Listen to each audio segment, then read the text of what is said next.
Tightens the jawline. Humihit-hit ng hangin. Look at this dude. Dagdagan ng blood count, gamutin ang varicose veins at fatty blood. Diabetes. Fatty blood? Ano? Kulang tong red flag na to. Dapat maraming red flag ibigay dito. May nagtanong sa akin, sa kadami daw Ano to? sabon sa market ngayon, bakit daw itong sabon na gawa sa kape yung pinili kong gamitin? Pinakaunang rason, hindi lang po siya ordinaryong sabon. Scrub soap na din po siya. At kung makikita nyo, merong mga coffee beads, which is yan yung nakaka-scrub sa skin nyo. Pangalawa, nakaka-exfoliate din ito. Gawa siya sa kape. At nag-research talaga ako at nakita ko na maganda talaga yung kape para sa balat. Okay, so magandang pag-usapan to, no? Tama yung sinabi ni ma'am na pwede siyang maka-exfoliate. So, kasi may mga scrubs tayong sa market na talaga natatanggal yung mga libag-libag natin dyan, mga dead skin cells. Okay yun. Tama din na may mga benefits talaga yung coffee sa balat kasi yan ay antioxidant. Ang pangit lang dito, kulang pa sa pag-aaral na yung effect ng kape sa balat is makukuha mo pag nilagay mong ganyan. Kasi yung benefits na nabanggit ko kanina, makukuha mo lang yun kapag ininom mo yung kape. Hindi yun makukuha kapag in-apply mo sa balat na ganyan. Pwede mo siya makuha as scrub, pangtanggal ng mga dead skin cells, okay yun. So generally, safe naman to. Okay lang naman gamitin yan and paminsan-minsan. Basta, wala kang ibang skin diseases. Ibig sabihin, wala kang mga psoriasis, wala kang mga skin asthma kasi sensitive yung balat mo pag ganun. Huwag ka naman muna magta-try ng ganito. Pero kung healthy naman yung skin mo, wala ka namang ibang sakit, okay lang naman i-try ito. Tightens the jawline. Humihit-hit ng hangin. Look at this dude. Red flag. Kung gusto natin mag-tighten yung jawline natin, of course, dapat matanggal yung taba dito. Hindi po yan madadala ng pag-inhale and exhale ng hangin. Ano ba to? Straw? Parang torotot. Pwede ma-exercise dyan yung diaphragm mo. So, lalakas yung paghinga mo. Gaganda yung paghinga mo. Pero dito sa jawline, dapat talaga matanggal yung taba sa pamamagitan ng caloric deficit. Relieve your menstrual cramp.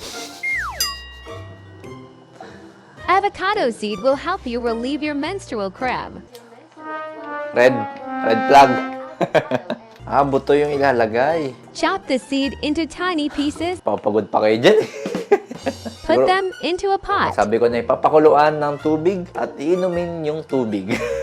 Ganoon naman lagi. Pag herbal. Well, kung wala ka namang ibang sakit, ulcer, gastritis, wala kang ibang nararamdaman sa tiyan mo, okay lang naman. At least kahit papano, you feel good. Parang tsaa din naman yun eh. Pero kung gagawin mo to bilang pangontra sa pagsakit nung puson mo tuwing meron ka, sayang pera or sayang effort mo, hindi yan tatalab. Meron naman tayong mga nabibili, no, sa drugstore na pain reliever talaga para makabawas sa kirot ng menstruation. Pero kung ayaw mo uminom ng gamot, gusto mo medyo natural, another way dyan is yung magkaroon ka ng regular exercise. Kaya ako lagi ko sinasabi sa mga patients ko, bago sila magkaroon, try nila mag-exercise before, after, and during ng menstruation nila para kahit paano tumataas yung endorphins. Yung endorphins yan yung natural na painkiller. Kapag mataas yan sa dugo mo, mas nababawasan yung mga pains, mga kirot-kirot sa katawan.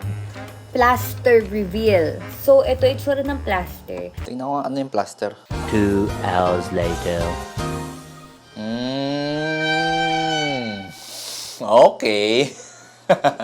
Ayon sa aking pananaliksik, ang plaster ay inilalagay ng mga actors or actress sa kanilang private part during intimate scenes, sa mga movies in general. Kumbaga kailangan ng proteksyon nung alaga or nung agimat ng mga actors para syempre private part yun. May nag-comment na parang ang tawag din dito is micropore.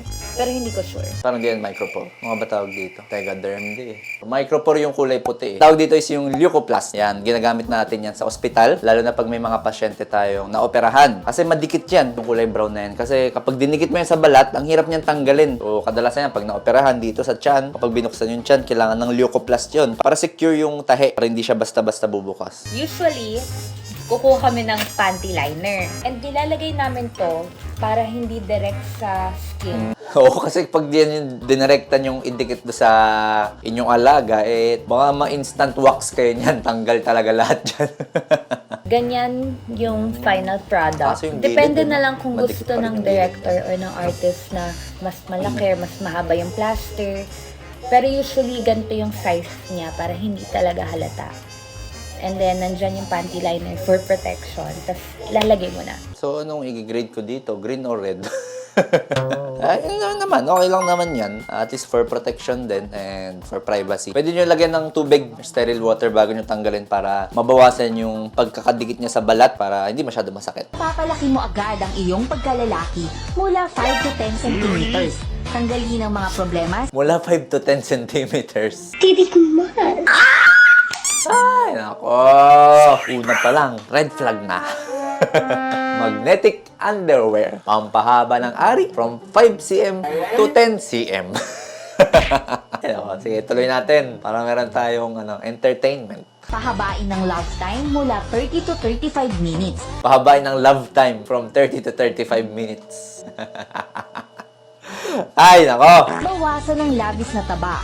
Magkaroon ng six-pack abs na Oh, walang oh, ehersisyo.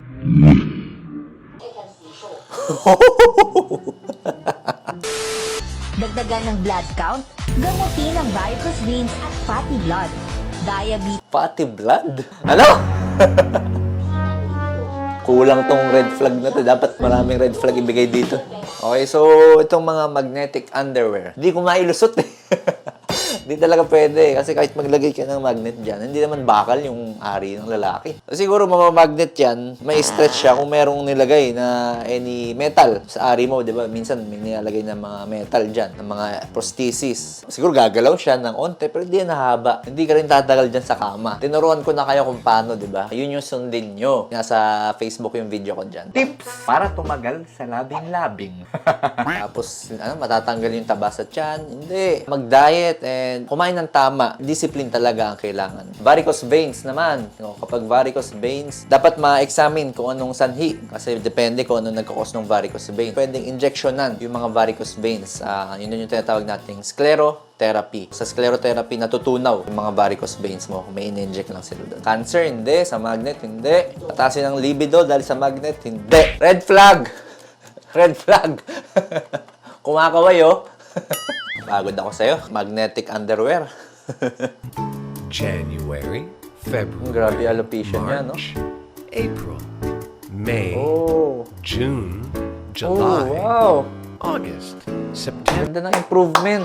Tignan niyo yung dito sa, March. Grabe talagang maubos na yung buhok niya. Pero dito sa bandang dulo, ang ganda, ang Laguna. Tapos ang healthy na tingnan nung hair niya. I'm very sure sa dermatologist to nagpapagamot. Siyempre sa mga alopecia, dapat talaga nilalapit yan sa mga doktor kasi ang tamang gamutan sila po nakakaalam. I think baka binigyan siya ng steroid na therapy, steroid injection para dun sa mga bald spots niya. Tapos baka niresetahan din ng ibang gamot. So, yan yung mangyayari sa inyo kapag nagpapakonsulta kayo sa mga doktor. Kesa dun sa mga binibili nyong products online na kung ano-anong kiniklaim, pampalago ng buhok, pampatanggal ng poknat, pampahaba ng kilay. आपको tail bone release करके दिखाने जा रहा हूँ मैम की इसके अंदर हम लोग टेल बोन को इस तरह से Ay, नीचे ako, push ano करेंगे। naman to? तो जो अंदर गई हुई टेल बोन है वो पूरी release Nakadot-dot talaga eh. Nakasundot. Kung kayo ay mag-undergo ng mga gantong therapy, ang advice ko lang talaga, hanapin nyo yung certification or yung lisensya ng chiropractor para talaga sigurado kayo na meron siyang alam and alam niya yung ginagawa niya. Pero kung nagpaganto kayo and walang may pakitang lisensya, eh baka manyakis lang yan na pinagsasamantalang kayo. Paano masabi? By the way, meron naman talagang buto dyan sa may puwetan banda. Yung tailbone, totoo yun. May ganun talagang buto. Yung coccyx. So, kung totoo at lisensyado na chiropractor, okay lang. Pero kung walang may pakitang lisensya or certificate, baka manyakis lang. Ba't malungkot ang beshi ko? Kasi yeah. malungkot ang lola mo. Take 2 tayo, take 2. Ito yung mga bloopers siguro. So, sa mga bagong kasal po, congratulations and best wishes. To, taba ng baboy, no?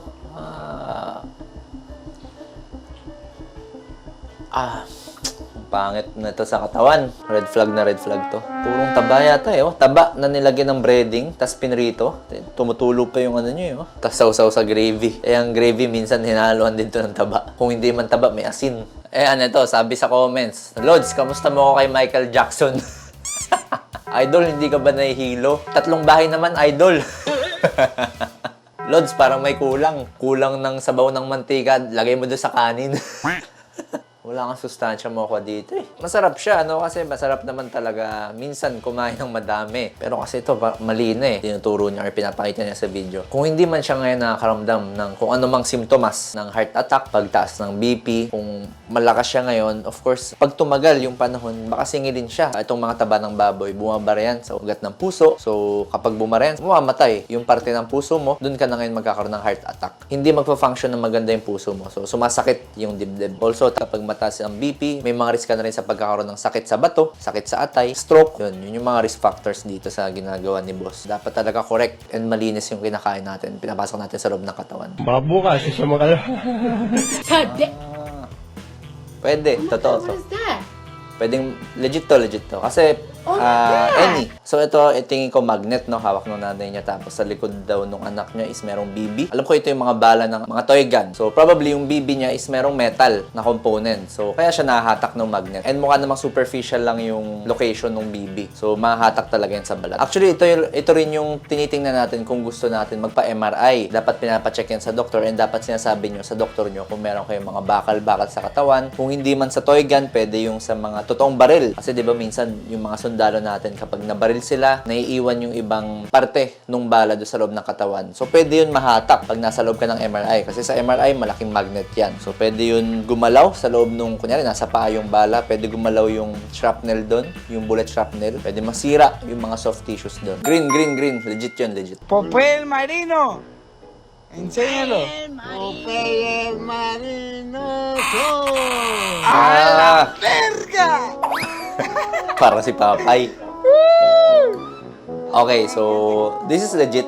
Green to. Green flag. Legit yan. So, in normal people, dapat hindi ganyan na naka-localize lang yung biceps muscle mo. So, dapat nakaspread yan dito sa kamay mo. Pero kung yung pag nag-contract ka, tapos andito lang, sa dulo lang, o kaya andito lang, posible na baka nagkaroon ka ng tendon rupture. Ang ibig sabihin nun, nasira yung tendon mo. Yung tendon kasi yung nagkokonekta ng muscle papunta dun sa buto. So, kung naputol yun, nag-rupture yun, pag nag-contract yung muscle mo sa bicep, lilit talaga yun. So, maglo-localize talaga siya dito sa isang parte lang ng braso mo. Pa-remove na po ako ng pants and underwear. Trans B. Inalala tuloy ako. Sinabi ko to sa post ko, yung pasyente ko na nagre-request ng selfie habang ongoing kami ng transvaginal ultrasound. Dok, pasulpin na po. Nanonood po kasi. Follower po ako. Ay, lahat ba yan ipapasok? Hindi naman lahat. Yung tip lang. Oo. Ipapasok yan lahat kung kasya. Hindi, joke lang. Yung tip lang naman. O, yung dulo lang naman. Usually Lahat nilalagyan ng condom. ipapasok yan? Tapos, siguro mga 1/4 lang nun nung total length nung probe, tapos pasok sa puwerta. Minsan, ginaganon-ganon pa namin, hinahalukay pa namin yan para mas makita din yung ovaryo, tsaka yung ibang parte ng mattress. At diyan ko natatapusin ang video ito. Sana marami kayo natutunan. At kung nag-benefit ka, please follow my Facebook page, subscribe to my YouTube channel, follow my TikTok and Instagram account. Once again, I'm Doc Alvin, signing out.